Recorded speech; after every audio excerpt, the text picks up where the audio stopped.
الحمد لله رب العالمين والصلاة والسلام على سيد الأنبياء والمرسلين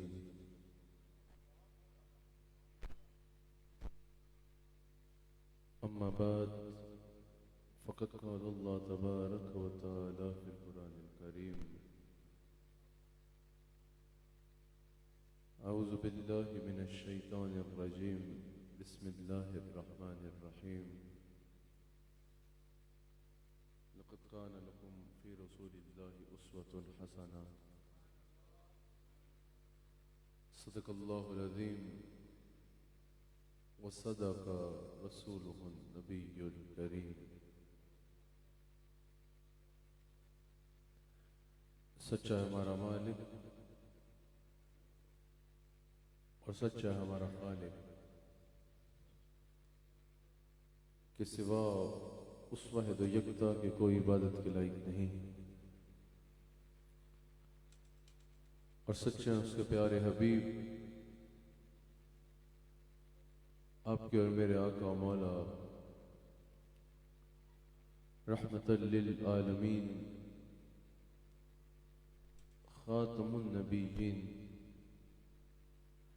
حضرت سیدنا و مولانا محمد رسول اللہ صلی اللہ علیہ وآلہ وسلم کہ جن کے ذکر کی اس خوبصورت محفل میں اور آپ حاضر ہیں۔ الحمدللہ ARYQ TV پر ناظرین پوری دنیا میں پروگرام دیکھ رہے ہیں ایمان اور اسلام، جو ARY پہ میرا اور آپ کا ہفتہ وار گفتگو کا سلسلہ ہے۔ میرے شیخ کامل صدارت فرما رہے ہیں، اللہ کریم ہمیں اس کی برکات سے استفادہ کرنے کی توفیق عطا فرمائے۔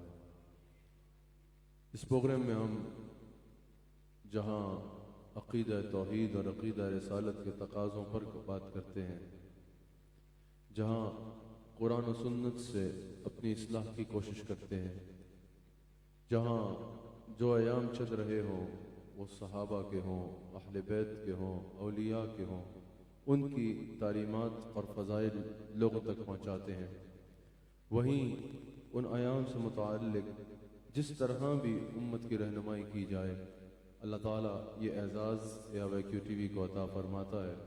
اللہ تعالیٰ ان کی سعادت میں دوام عطا فرمائے۔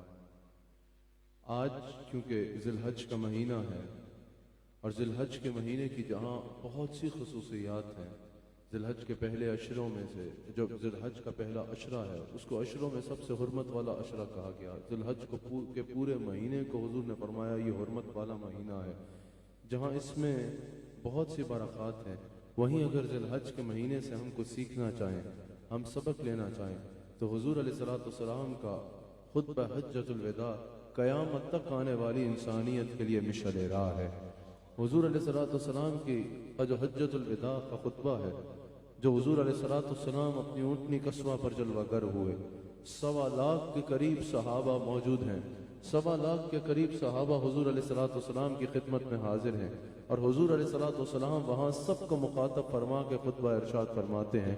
وہ حضور علیہ السلام نے جو 1.25 لاکھ حضرات میں صحابہ کرام میں خطبہ ارشاد فرمایا، 1.25 لاکھ صحابہ کے مجمع میں حضور علیہ السلام نے ایک مکمل ضابطہ حیات کمپلیٹ کوڈ آف لائف ارشاد فرمایا، اور پھر صحابہ کو مخاطب فرما کے فرمایا کہ جو موجود ہیں وہ میری اس بات کو ہر اس تک پہنچا دے جو یہاں موجود نہیں ہے۔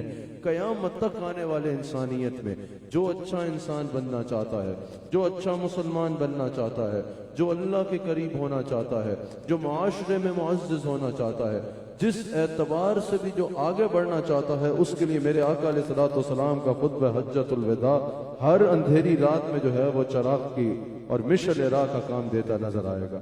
اللہ اکبر، ہم سب کو اس سے سیکھنا ہے۔ آج میں نے حضور علیہ السلام کا خطبہ حجۃ الوداع سے کچھ آپ کے آگے بیان کرنا ہے۔ مجھے حاضرین کی اور پوری دنیا میں سننے والے ناظرین کی بھرپور توجہ درکار ہوگی۔ میرے آقا علیہ الصلوۃ والسلام خود بحجۃ الوداع میں اپنی اونٹنی قصبہ پر جلوہ گر ہوتے ہیں۔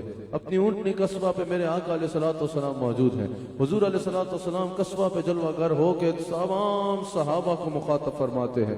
1.25 صحابہ کا مجمع ہے، سب صحابہ کو حضور مخاطب فرما کے کہتے ہیں لوگوں میری بات کو غور سے سن لو، غور سے میری بات کو سن لو، آپ کی ایک ایک لفظ پہ مجھے بھرپور توجہ درکار ہے، میری بات کو غور سے سن لو۔ حضور پھر صحابہ سے ارشاد فرماتے ہیں کہ شاید اس کے بعد ہم نے یہاں پر یوں جمع نہیں ہونا، یعنی حضور علیہ الصلوۃ والسلام اپنی حیات طیبہ کے اگلے انداز کا اشارہ فرما رہے ہیں، قبر انور کے اندر جلوہ گر ہونے کا ارشاد فرما رہے ہیں۔ صحابہ کو فرماتے ہیں آج غور سے میری بات کو سن لو، شاید دوبارہ اس طرح ہم نے یہاں پر جمع نہیں ہونا۔ حضور علیہ الصلوۃ والسلام فرماتے ہیں، حضور سب کو مخاطب فرما کے فرماتے ہیں کہ اے لوگو، سب سے پہلے میں تمہیں تقوی کی تاکید کرتا ہوں، اللہ کے خوف کی، اللہ سے ڈرنے کی تاکید کرتا ہوں۔ حضور علیہ السلام فرماتے ہیں پھر میں تمہیں اس کی اطاعت کی تاکید کرتا ہوں۔ اور حضور علیہ السلام خطبۃ الحجۃ الوداع میں سب سے پہلے فرما رہے ہیں میں یہاں سے آغاز کر رہا ہوں جو بھلائی ہے، میں اس بھلائی سے آغاز کر رہا ہوں کہ تمہیں تقوی کی دعوت دے رہا ہوں، اللہ کا خوف اپنا لینے کی دعوت دے رہا ہوں۔ یہاں پر محدثین نے کلام کیا نا، آغاز میں ہی تقوی کا ارشاد فرمایا جا رہا ہے، کیونکہ تقوی ہر اچھائی کی بنیاد ہے، ہر خیر کی بنیاد تقوی ہے۔ حضور علیہ السلام نے بھی فرمایا نا تقوی اختیار کرو، اپنے اوپر تقوی کو لازم کرو، کیونکہ ہر اچھائی کی بنیاد تقوی ہے۔ انسان لوگوں میں تو کوئی عمل کرے تو اس میں ریاکاری بھی ہو سکتی ہے، لیکن کسی بھی گناہ سے انسان کو روکنے کا جو باعث بنے گا وہ اللہ کا ڈر بنے گا۔ اللہ کا ڈر ہوگا تو انسان گناہوں سے رک سکتا ہے، اگر اللہ کا خوف ہی نہیں تو پھر انسان گناہوں سے روکنے والی چیز کیا ہوگی؟ سب سے پہلے انسان اللہ حضور علیہ الصلوۃ والسلام کی اگر اس بات کو مانے گا، اللہ کے ڈر کو دل میں بسائے گا تو انسان گناہوں سے بچ سکتا ہے۔ لوگوں کے سامنے تو متقی بننا بہت آسان ہے، لوگوں کے سامنے یا ایک حلقے کے سامنے یا اپنے لوگوں کے سامنے تھوڑی دیر کے لیے متقی بن جانا، اس کا جو ہے وہ مقر ریاکاری بھی کر لینا بہت آسان ہے، لیکن جب انسان تنہائی میں ہوگا اس وقت پتا چلے گا کہ انسان اللہ سے کتنا ڈرتا ہے۔ اگر کسی کو اپنے اچھے یا برے ہونے کا اندازہ لگانا ہے نا تو صرف یہ نہ دیکھے کہ اس کے یار اس کو کیسا سمجھتے ہیں، ان کے سامنے تو وہ ریاکاری بھی کر سکتا ہے، اپنی تنہائی کو دیکھے اور پھر دیکھے کہ کیا اس کے دل میں اللہ کا خوف ہے یا نہیں ہے۔ تنہائی میں جب حرام کمانے کا موقع ملے گا نا، حرام ذریعے سے مال آنے کا موقع ملے گا، وہ رزق حلال کی ہی جستجو کرے گا اور ٹھوکر مار دے گا اس بڑی سے بڑی رقم کو جو اللہ کو ناراض کرے، تب پتا چلے گا نا کہ اس میں اللہ کا خوف ہے یا نہیں ہے۔ اس مال سے بچنے کے لیے جو باعث بنے گا، اس کا باعث کیا ہوگا؟ وہ اللہ کا خوف ہوگا۔ جب تنہائی میں انسان کو بدکاری کا موقع ملے اور وہ چھوڑ دے گا، تب اللہ کا خوف ہی وجہ بنے گا نا جس کی وجہ سے وہ اس لذت کو چھوڑ رہا ہے۔ جب کسی غریب کا مال کھانے کا موقع مل رہا ہوگا، کسی کو پتہ نہیں چل رہا ہوگا، کرپشن کا موقع ملے گا، بدعنوانی کا موقع ملے گا، کسی بھی اعتبار سے نافرمانی کا موقع ملے گا، جس وقت کوئی اور نہیں دیکھ رہا، انسان خفیہ طور پہ کر سکتا ہے، اس ہر چیز سے روکنے کا باعث کیا بنے گا؟ اللہ کا خوف بنے گا۔ اس لیے حضور فرمانے اللہ کے خوف کو اپنے اوپر لازم کر لو۔ سیدنا فاروق اعظم پوچھ رہے ہیں نا صحابی رسول سے، بتاؤ اللہ کا خوف کیا ہے، بتاؤ تقوی کیا ہے؟ کہا حضور یہی سوال میں نے حضور سے کیا تھا۔ کہا کیا فرمایا حضور نے؟ کہا حضور نے فرمایا کہ کبھی کانٹوں والی جھاڑی سے گزرے؟ کہا یا رسول اللہ گزرا ہوں۔ کہا کیسے گزرتے ہو؟ کہا یا رسول اللہ لباس بچا کے گزرتا ہوں کہ کسی صورت بھی کوئی کانٹا میرا لباس خراب نہ کر دے، کوئی کانٹا میرا جسم زخمی نہ کر دے۔ حضور علیہ الصلوۃ والسلام نے فرمایا بعین ہی ایسے ہی تقوی یہ ہے کہ صاحب ایمان دنیا سے ایسے گزرتا ہے جیسے کانٹوں کی جھاڑی ہے، اور کانٹوں کی مثال حضور جو دے رہے ہیں وہ گناہوں کے مواقعوں سے دے رہے ہیں۔ جیسے تم کانٹوں کی جھاڑیوں سے گزرتے ہو کہ کوئی کانٹا تمہارا لباس نہ خراب کر دے، اسی طرح صاحب ایمان دنیا سے ایسے گزرتا ہے کہ کوئی دنیا کا گناہ یا دنیا کی لذت اس کا ایمان خراب نہ کر دے۔ انسان گناہوں سے ایسے بچتے ہوئے دنیا سے نکل جاتا ہے۔ سب سے پہلا حضور علیہ السلام نے فرمایا لوگوں اپنے اوپر تقوی کو لازم کر لو۔ پھر حضور علیہ السلام نے ارشاد فرمایا اے لوگوں میری بات کو غور سے سنو۔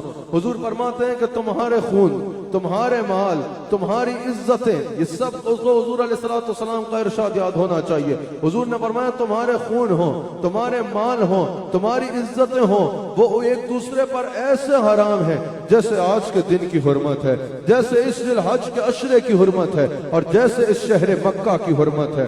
حضور فرماتے ہیں جیسے تم آج کے دن یوم العرفہ میں آ کے اس دن کا احترام کرتے ہو اور اس کی حرمت کا خیال کرتے ہو، جیسے اس مہینے ذی الحج کی حرمت کا خیال کرتے ہو, جیسے شہر مکہ کی عزت کرتے ہو اور اس کی حرمت کا خیال کرتے ہو. حضور فرماتے ہیں ایک دوسرے کی عزت کی حرمت کا خیال کرنا بھی تم پر ایسے ہی لازم ہے, ایک دوسرے کے مال کی حفاظت کرنا بھی تم پر ایسے ہی لازم ہے, اور ایک دوسرے کے خون کی, ایک دوسرے کی جان کی حفاظت کرنا اور عزت کرنا بھی تم پہ ایسے لازم ہے.